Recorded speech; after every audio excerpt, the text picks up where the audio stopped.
میرے پیارے، آپ نے امام اعظم ابو حنیفہ کا نام تو سنا ہوگا۔ یہ وہی امام اعظم ابو حنیفہ ہیں کہ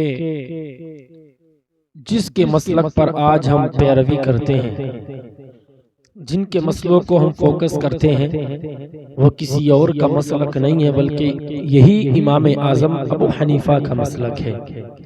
میرے پیارے، یہ امام اعظم ابو حنیفہ کوئی اور نہیں ہے بلکہ یہ مسلک کے امام ہیں۔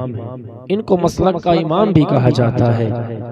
میرے پیارے، امام اعظم ابو حنیفہ کے بارے میں زیادہ گفتگو نہیں کروں گا، اگر کی جائے تو ٹائم بھی زیادہ ہو سکتا ہے، لیکن میں زیادہ بات نہیں کروں گا۔ آپ کا بہت بڑی بلند والا آپ کی بھی شان ہے، آپ کا بھی مقام ہے، لیکن میں بس ایک چھوٹی سی امام اعظم ابو حنیفہ کے اخلاق و کردار کی مثال دے کر کے جاؤں گا کہ آپ کا اخلاق و کردار کیسا تھا کہ آپ نے اپنے اخلاق کی وجہ سے ایک مجوسی کو کلمہ پڑھا کر کے مسلمان کر لیا۔ میرے پیارے، آپ کو انسان کو آواز سن کر کے پتہ لگ جاتا ہے کہ سامنے والا کس حال میں ہے۔ میرے پیارے، میری طبیعت علیل ہے، میں آپ سے زیادہ بات نہیں کر سکتا، وہ تو بولنے میں ہی پتہ لگ رہا ہے، احساس ہو رہا ہے، مجھ سے بھی زیادہ بات نہ ہو پائے گی، لیکن میں زیادہ نہیں بلکہ مختصر کر کے صرف اسی بات کو بتا کر کے پوری کر لوں گا، کیونکہ طبیعت علیل ہونے کی وجہ سے آپ دعا کریں کہ اللہ تبارک و تعالی مجھے جلد سے جلد شفا عطا فرمائے۔ میرے پیارے، آپ میری آواز کو نہ دیکھیں بلکہ جملوں پر غور کریں، بس توجہ کے ساتھ میری بات کو سنتے چلیں، غور کے ساتھ میری بات کو سنتے چلیں میرے بھائی، کیونکہ طبیعت علیل ہونے کی وجہ سے بھی میں آپ تک کچھ نہ کچھ پہنچا کے جا رہا ہوں، کوشش کر رہا ہوں، کوشش کروں گا انشاءاللہ کے بعد مکمل کی جائے۔ میں بھی اللہ سے دعا کرتا ہوں کہ اللہ تعالیٰ مجھے بھی ہمت عطا فرمائے، مجھے بھی طاقت عطا فرمائے کہ تاکہ میں اپنی بات کو مکمل کر سکوں۔ اللہ مجھے حوصلہ عطا فرمائے، بس اللہ سے یہی دعا کروں گا، اللہ تبارک و تعالی مجھے بھی جلد شفا عطا فرمائے، اور جتنے بھی میرے مسلمان بھائی بیمار ہیں اللہ تمام کو شفا عطا فرمائے۔ آپ بھی میرے لیے دعا کیجئے، اللہ تعالیٰ مجھے جلد سے جلد شفا عطا فرمائے۔ تو میرے پیارے، اب ہم اپنی بات کی طرف چلتے ہیں، بس ذرا غور سے میری بات کو، ایک جملے کو غور سے سنتے چلیں۔ امام اعظم ابو حنیفہ مسلک کے امام یہ فرماتے ہیں، ایک مرتبہ میں سفر سے گزر کے جا رہا تھا۔ امام اعظم ابو حنیفہ خود اپنی زبانی کہہ رہے ہیں کہ ایک مرتبہ میں سفر سے گزر کے جا رہا تھا۔ اللہ اکبر، آپ فرماتے جیسی میں گزر کے گیا، اللہ اکبر، جیسی راستے سے میں نکلا تو راستے میں کیچڑ پڑا تھا، اللہ اکبر، میرا پیر کیچڑ میں پڑا، اس میرے پیر کیچڑ میں پڑنے کی وجہ سے اس کیچڑ کی، اس غار کی کیچڑ اڑی اور اڑ کر کے ایک دیوار پہ جا لگی۔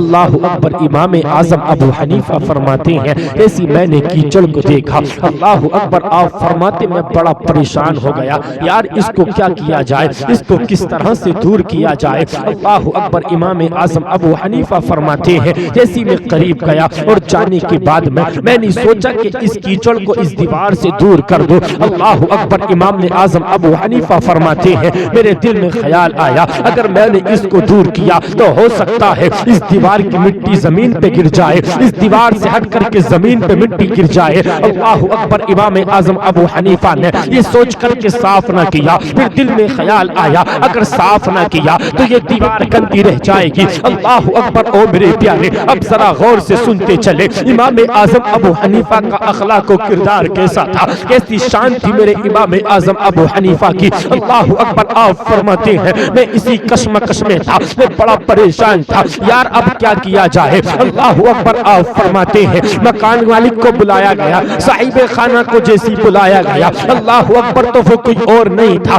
بلکہ آپ کا مقروض تھا کہ جس پہ آپ کا قرض تھا. اللہ اکبر, جیسے ہی اس مالک نے آپ کو دیکھا ہے, اللہ اکبر, آپ کو دیکھنے کے بعد میں بڑا پریشان ہو جاتا ہے, سوچنے لگتا ہے یار قرض لینے آ گئے ہیں. اللہ اکبر, ڈرتے ڈرتے آپ کے قریب آتا ہے اور آنے کے بعد میں اپنی معذرت پیش کرنے لگتا ہے, اپنا عذر پیش کرنے لگ جاتا ہے. اللہ اکبر, اپنے عذر پیش کرتا ہے. اللہ اکبر, اتنا سننا تھا. امام اعظم ابو حنیفہ فرماتے ہیں یار قرض کی بات تو چھوڑ میرے پیارے, وہ کوئی اور نہیں تھا بلکہ وہ ایک مجوسی تھا. اللہ اکبر, جیسے امام اعظم ابو حنیفہ نے اتنا کہا تھا کہ یار تو قرض کی بات تو چھوڑ, پہلے یہ تو بتا یہ تیرے دیوار پر مٹی لگ گئی ہے, میرے پیر سے تیری دیوار پر کیچڑ لگ گئی ہے, اگر میں اس کو صاف کرتا تو یہ زمین پر تیری مٹی گر جاتی. اللہ اکبر, اور کہتے ہیں اگر میں صاف نہ کرتا اور میں ایسے ہی چلا جاتا تو تیری یہ دیوار گندی رہ جاتی. اللہ اکبر, اور میرے پیارے اب ذرا غور سے سنتے چلیے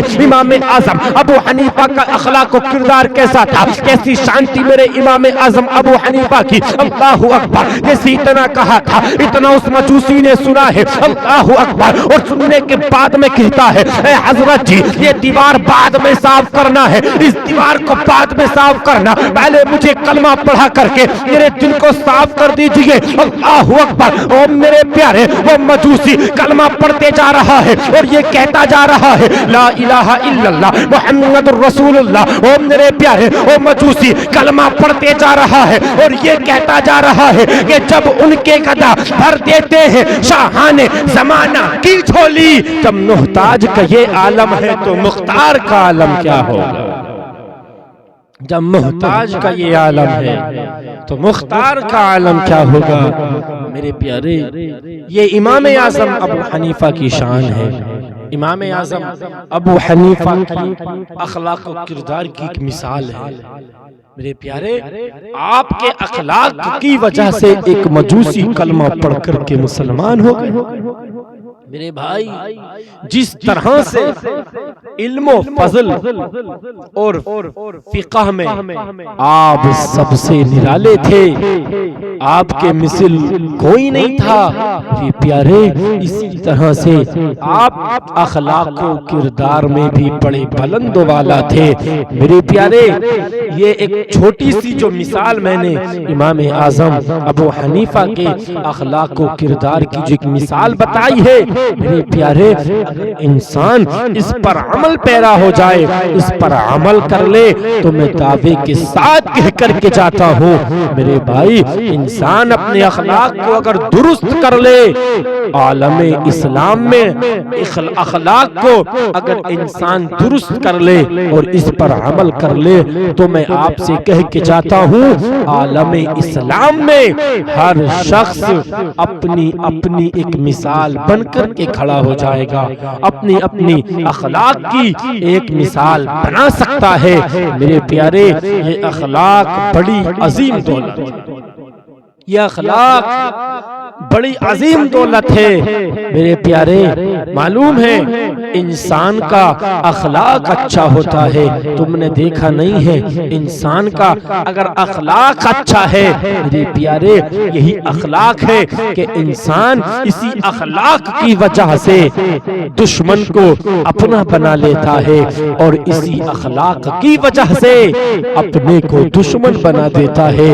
میرے پیارے اپنے اخلاق کو ہمیں اچھا کرنا چاہیے, اخلاق کو اپنے سنوارنا چاہیے. اگر دوسرے سے سامنے والے سے بات کی جائے نا, اچھے اخلاق سے پیش آنا چاہیے تاکہ اسے پتا تو لگے یار اس کا اخلاق کتنا پیارا ہے, یہ کون سے مذہب سے تعلق رکھنے والا ہے. میرے پیارے جب پتا چلے گا کہ یہ مذہب اسلام سے تعلق رکھنے والا ہے, اور میرے پیارے اور سوچے گا وہ شخص کہ یار جب ایک مذہب اسلام سے تعلق تعلق رکھنے والے کی اخلاق کا عالم یہ ہے تو پھر مدینے والے مصطفیٰ کے اخلاق و کردار کا عالم کیا ہوگا، ان کے نبی کے اخلاق کی شان کیا ہوگی، ان کے نبی کا اخلاق کیسا ہوگا۔ میرے پیارے اپنے اخلاق کو اچھا بنائیے۔ میں زیادہ گفتگو نہیں کر رہا، اپنی بات کو یہی پوری کرتا ہوں، بس یہی بات دے کے جاتا ہوں۔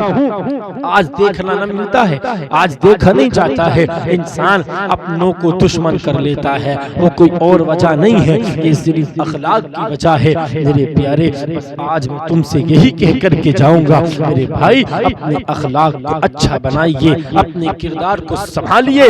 اخلاق کو سنبھالنا یہ تمہارا کام ہے، اخلاق کو اچھا بنانا یہ تمہارا کام ہے، اور تمہاری زندگی کو اچھا بنانا یہ میرے پروردگار کا کام ہے۔ میرے پیارے اخلاق کو اچھا کر کے دیکھیں تو صحیح۔